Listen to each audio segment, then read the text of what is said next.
உங்கள் வசந்தசேகர்.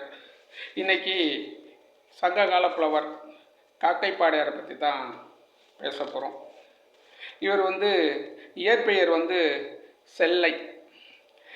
அப்புறம் பிற்காலத்தில் நற்செல்லையாருன்னு அன்பாக அழைச்சாங்க. இவங்க தொண்டி ஊரை பற்றி நிறையா பாடியிருக்காங்க. அதனால் இவங்க பாண்டிய தேசம்னு ஒரு சிலர் கூறுறாங்க.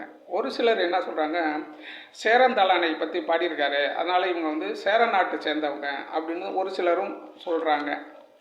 இவர் கடைசங்க காலத்தில் வாழ்ந்த புலவருங்க, பெண்பால் புலவர்.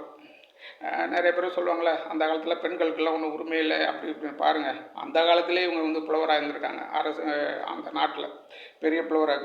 இவரை பற்றி சில குறிப்புகள் இந்த குறுந்தொகைகளை கூட ஒரு பாட்டில் சொல்லியிருக்கு. வர கரைந்த காகமே அப்படின்னு சொல்லி அந்த பாட்டில் குறிப்பிட்டிருக்காங்க. இவரை பற்றி சரியான இன்னும் சில குறிப்புகள்லாம் வரல. அந்த காலத்தில் அந்த படையெடுப்பு குறிப்பெல்லாம் இது பண்ணியிருக்காங்க. ஒரு சிலர் மட்டுமே இது மாதிரி இருக்குது. இவர் அந்த காலத்தில் பெண்பால் புலவருங்க, மிகச்சிறந்த புலவர். நன்றி, வணக்கம்.